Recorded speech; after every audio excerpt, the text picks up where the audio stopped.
have a story now on Ruby Franke, the social media mom influencer convicted of child abuse. A new 2020 investigation reveals never-before-seen footage of her children's escape and body camera of her arrest. Hi, how are you? Wondering if you could do your two favors. Well, what are they?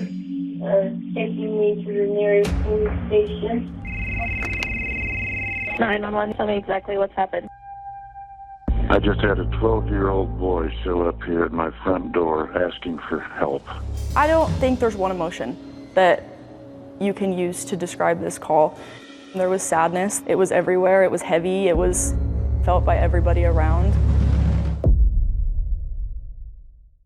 It's an all-too-common occurrence that when you find yourself in the spotlight, the skeletons in your closet soon find their way out as well. Given the popularity of platforms like YouTube, a lot of people have been able to achieve the fame and fortune they always wanted. But behind many of the vloggers and content creators you see are people with truly strange behaviors and, in some cases, sinister ones. Ruby Franke is the perfect example of this. She rose to fame following the wild success of her YouTube videos, where she gave parents tips on how to successfully raise their kids. What people didn't know, however, was that she had a terrible secret, one which involved her own children and only came out into the light recently. Now, Ruby is facing a lengthy prison term on felony child abuse charges. But how did we get here? What really led to this predicament? Let's take you back to the very beginning. The case of Ruby Franke is one that baffles people on so many levels. Even if you didn't hear about her from her YouTube videos, you probably have become aware of her as her criminal case unfolds. Ruby, a 42-year-old mother and vlogger, has now been charged, along with her partner, Jody Hildebrandt, with 6 counts of aggravated child abuse.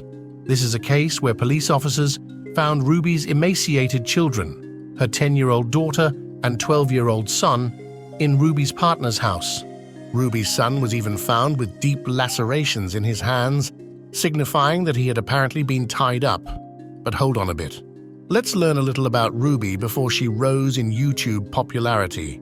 Ruby met Kevin Franke, who would eventually be her husband, in 2003, and they soon after had their first child. The two seemed like any other average couple. Not much is known about what Ruby was up to at this time, but Kevin graduated from Utah State University and then got his master's in civil engineering at Brigham Young University. He went on to teach engineering at BYU, working his way up to becoming an associate professor. On the family front, Kevin and Ruby attended the Church of Jesus Christ of Latter-day Saints, and they ended up having 6 kids together: Sherry, Chad, Abby, Julie, Russell, and Eve. The family lived in Evans, Utah, in a great neighborhood and practiced a pretty traditional Mormon lifestyle. We'll fast forward to 2015, and this is where things really start to kick into high gear. This was the golden age of content creation, and just about everyone was getting in on it. Platforms like YouTube, Snapchat, Instagram all competed to have newer and better features than the other, which made it very easy for anyone to document their lives and gain exposure. With popular family reality shows on cable TV, this made quite a niche for social media. Whether out of boredom or a really dedicated need to reach out, Ruby and Kevin dove headfirst into creating a channel to document their family life. The couple created a YouTube channel known as 8 Passengers. Here they shared constant content about parenting, marriage, relationships, and everything in between.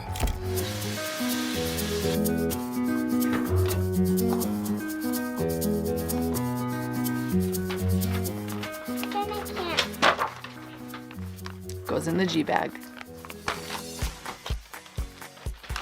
Clue number 1, you wear them on your eyes. Clue number 2, you wear them swimming. Clue number 3, I'm always losing them.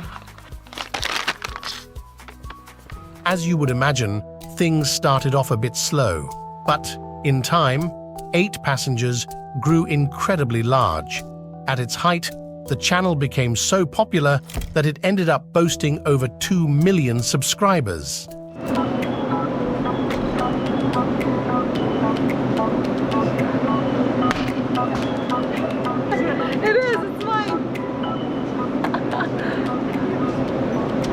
I took Abby to school today, and when I looked at her, I said, "Abby, did you wash your face?" "No." I said, "I know you didn't fix your hair or brush it. Or wash it, for that matter. It looks really greasy." I said, "Please tell me you brushed your teeth." I'm pretty sure we are all out of syrup. The videos on the channel were really just documenting a day in the life of the family. Ruby and Kevin talking about their interactions with their children, documenting their efforts to raise their kids the right way, and the importance of prayer. Nevertheless, as it is with every content creator, some of the things that Ruby pushed out were a bit controversial. For instance, there was this video where Ruby explained that her youngest child, then 6-year-old Eve, had forgotten to take her lunch to school. And what was her response? Well, see for yourself. I know that her teacher is uncomfortable with her being hungry and not having a lunch, and it would ease her discomfort if I came to the school with a lunch. But I responded and just said, Eve is responsible for making her lunches in the morning, and she actually told me she did pack a lunch. So the natural outcome is she's just going to need to be hungry. I mean, for a 6-year-old, that seems harsh. That wasn't the only thing that Ruby and Kevin did that raised eyebrows. The controversial bits began to really come out around 2020, when one of Ruby's children said that he had been banned from his bedroom and was made to sleep on a beanbag for 7 months. According to reports, things got worse, with many viewers becoming concerned about Ruby's parenting methods, which, as we stated earlier, involved withholding food. Ruby also apparently sent one of her kids to a wilderness camp for troubled teens, threatened to behead a stuffed toy, and so much more. Sometimes with popularity comes controversy, and eventually, things got so bad that a petition on change.org was launched. The petition came out of the increasingly strange punishments, which led to a perceived child neglect and abuse. Ruby and Kevin posted in their own defense, explaining that things had been taken out of context. These themes immediately made Ruby go from being the lovable, everyday YouTube ideal mom to being seen as an abusive, neglectful mother who would easily endanger her kids if it gave her content to push out. I mean, now that the case is before us, it feels like we could have seen the signs. By 2021, the 8 Passengers YouTube channel had begun declining in popularity. With Ruby posting less frequently, but not giving up on her channel, she soon teamed up with the woman who would become her partner, Jody Hildebrandt. Speaking of Ruby's partner, Jody, we ought to take a quick look at who she is as well. According to the Utah Division of Professional Licensing, Jody is a clinical health counselor. Like Ruby, Jody Hildebrandt began her own YouTube channel as well, called Connections. In her videos, she shared parenting tips for people looking to better their relationships, or connections if you will, with their children. It's not clear how the two women made their connection, but they eventually built a partnership and they began publishing content together. It's been reported that Kevin appeared in some of the clips they made together as well, but as you can imagine, it was mostly Ruby and Jody headlining the entire venture. I have been full-time. You wonder where I've been on my vlogs? You wonder why I left YouTube? It's to save my kids. No amount of money. And I'm telling you, I was making millions. And I left it because my kids were being hurt. With entitlement, they were being hurt. With people's advice, and they didn't have a mother up the front saying, I don't care what the world's opinion is. This is the truth, and this is where I stand. Behind the scenes, though, things weren't so great for the Frankes. Ruby and Kevin went their separate ways in 2022. When Kevin apparently moved out of the house, Ruby soon deleted the 8 Passengers YouTube channel and she went full-time as a partner with connections. She and Jody also created an Instagram called Mums of Truth, offering parenting classes. The two continued to share more content, reaching out to parents to seemingly help them improve their parenting skills. Now, some of this content bordered on controversial, but at this point, they were in it for the views. Fast forward to August 2023, and this is where the case really gets traction. According to court documents, Ruby's 12-year-old son, Russell, clambered out of a window at Jody's home. He ran to a neighbor's place, asking them to call the police. 911, the address of your emergency. Tell me exactly what's happened. I just had a 12-year-old boy show up here at my front door asking for help. We know there's been problems at this neighbor's house. He's emaciated, he's got tape around his legs, he's hungry, and he's thirsty. And he asked us to call the police. What's So his he's name? very afraid. This kid has obviously been... I think he's been detained. He's obviously covered in wounds. We need the cops here as soon as possible. Russell was said to have been bound, severely malnourished, and was asking for water. First responders eventually came to the house, and they found his sister Eve in a similar situation. Both children were taken to a hospital. Ruby and Jody were arrested. Now, interestingly, the police noted that Ruby and Jody had filmed a video just 2 days before the 911 call was made, as they believe this was conclusive proof that both women were aware of what was going on. Because of this, both women were charged with either inflicting the injuries on the children or causing or permitting the other person to inflict the injuries. I mean, considering the fact that child abuse covers a broad spectrum of possibilities, you can imagine that the prosecutors are going to have a field day with this one. Both women face a maximum of 15 years behind bars for each respective charge, so there's definitely a lot at stake. Recording and posting so much of their daily life has allowed the public and the prosecution to gather more evidence than Ruby would have ever wanted. Ruby has been flagged for several lapses in judgment, all in the name of good parenting, and the evidence has continued to mount. Remember when Ruby and Kevin sent one of their children to a wilderness camp? Well, that child was the couple's then 15-year-old son, Chad. He was sent to a camp in Arizona called Anasazi. When Chad got back, he apparently played some pranks on Russell, whom he shared a bedroom with. Now, in response to this, take a listen to what Ruby and Chad had to say in a video that she herself posted. My bedroom was taken away for 7 months, and then you give it back like a couple weeks ago. I don't think our viewers know that. He was sleeping on a beanbag. I was sleeping on a beanbag since October. My room back like 2 weeks ago. Oh, I'll give you the reason why I lost my bedroom. I think so. I think this is the reason. At least this is the reason that's been in my head. So pretty funny, but now that I look back, I mean, it's pretty depressing. No, we never told our viewers. That I woke Russell up at 2 in the morning and told him that we're going to Disneyland and he has to pack. And he got up and made his bed all neatly and then packed all his clothes in a suitcase. And then he walked out the door and I'm like, Russell, and he's like, what? And he's all happy. Has his sunglasses on. And I was like, we're not going to Disneyland. And he started crying and hitting me. And then he went back to bed in tears and then... So that was not the reason you lost your room, but that was the other reason is because I pointed a BB gun at his face. Pointed a BB gun at his face and hung him on the basketball.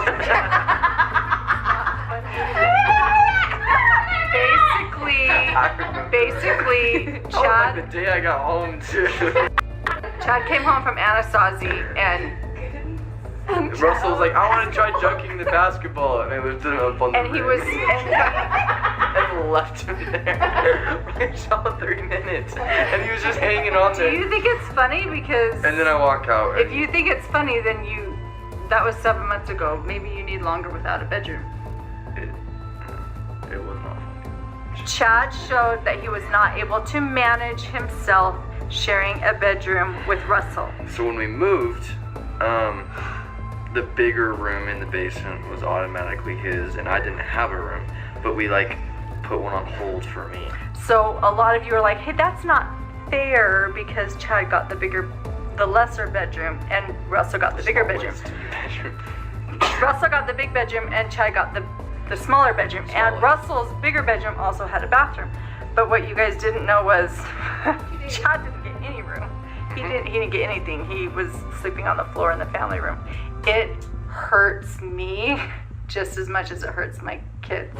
Chad and his sister, Abby, also revealed that they didn't have any friends since they moved into their new home. And in the same clip, Ruby spoke about going away on a retreat with Kevin.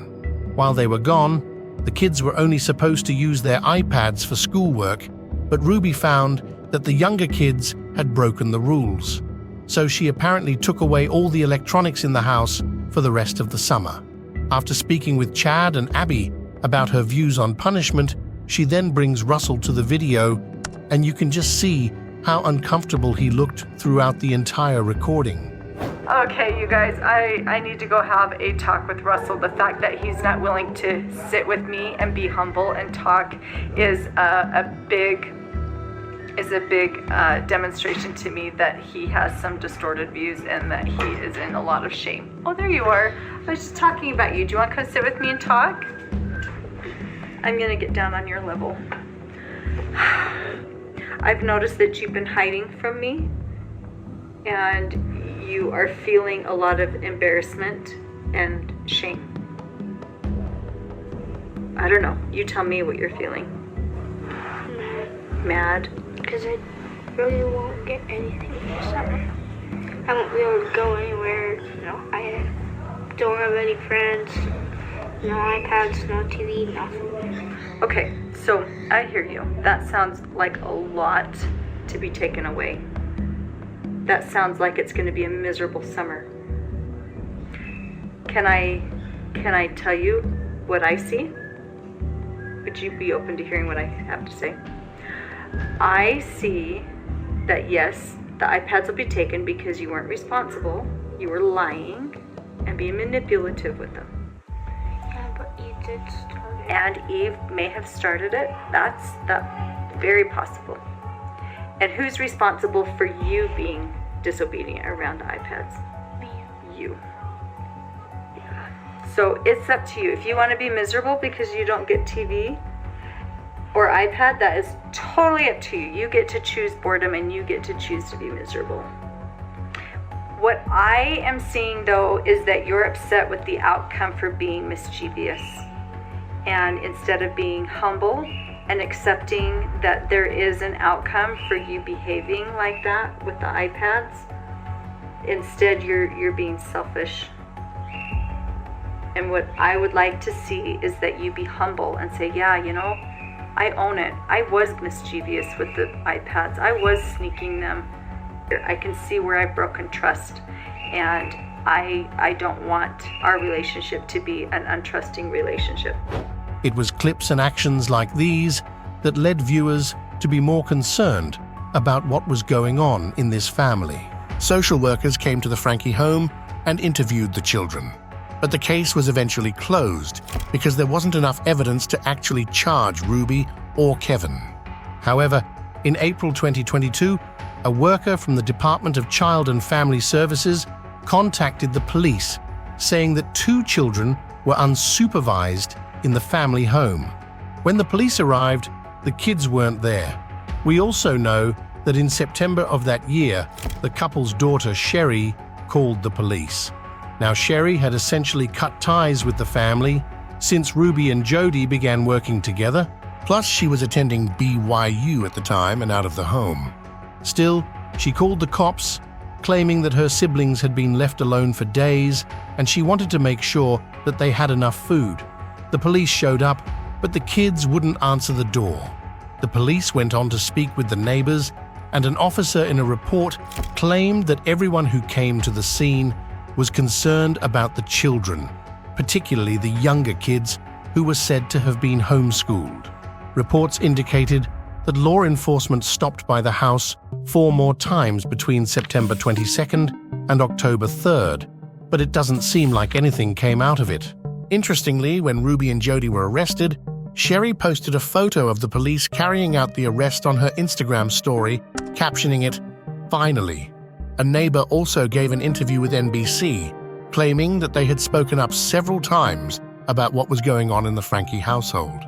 If people knew the amount of tears and time spent talking with law enforcement and the CPS over the last year, I want people to understand that, and I want those kids to know that, because I think they thought they were abandoned. Now it appears that there is a boatload of evidence pointing to abuse behind the scenes that had been going on in the Franke household. Ruby and Jody are now behind bars, with the children being placed in the custody of child services. As for Kevin, he showed up at the precinct on the day that Ruby was arrested, and he was questioned by the officers extensively. But I'm going to read the Miranda rights before we start. We're just going to kind of ask you a few questions about your involvement, okay? So, first you have the right to remain silent. Anything you say can and will be held against you in the court of law, okay? You have the right to an attorney or to have him or her present while questioning. If you cannot afford to hire one will be hired to represent you. If you decide to answer questions, you can stop at any time, okay? Do you understand your rights? I do. Okay. Do you wish to speak to me now?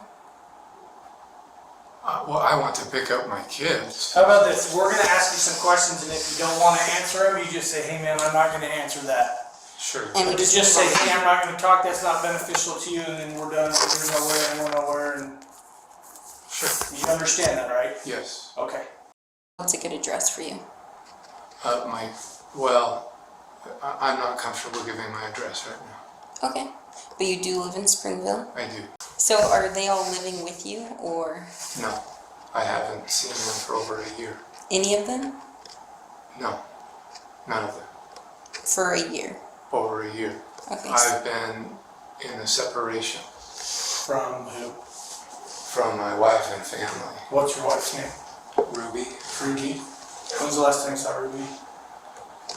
The last time I saw her was the 18th of this month. We met she requested me to sign over vehicles, or the titles to the vehicles, the vehicle that she drives, that were all in my name. When's the last time you physically saw? The day that I moved out, July 24th, 2022. 24th of 2022? Or July 25th, July 25th. So it's my understanding that at least home here in Kayenta and Ivans, have you been to that home? No. You've not been to that home? No, I don't know. I don't know anything that's been going on. Like, this is good, man. Like, I would love to be able to help you out with this, and like, I'm seeing the light of being in that home because I'm unaware of your involvement in what's really going on. So for you to say that you're unaware of the status of your kids kind of makes, I know that sounds kind of crummy to you, but it sounds kind of good to me. Like, who lives in that home with your, is it ex-wife? Is it currently a separated wife? Like, who lives in that home with your children? To be honest, I don't know. I know that she's there with 4 of the children, and our 2 older children have moved out. So apparently, Kevin's story is that he decided to stay away from the family while he and Ruby were separated, and because of that, he didn't know much of what was going on. I'm not sure how believable this is, but it's the story that he and his attorney have stuck to. In fact, Kevin's attorney has gone as far as claiming that he is also a victim in this case. We'll see how Kevin's involvement actually unfolds as this case goes to trial. Do you think the father of 8 knew what was going on? Is he as innocent as he claims? Let us know what you think in the comments. A lot of the evidence in the case of Ruby Franke will be revealed in due time, and we'll be able to share much more. For now, though, it definitely doesn't look so good for Ruby and Jody. As we unravel the mysteries of true crime, Your support drives us forward. Remember to subscribe and hit the notification bell to stay with us as we delve into the darkest corners of true crime. Until next time, stay vigilant, stay curious, and keep chasing cases.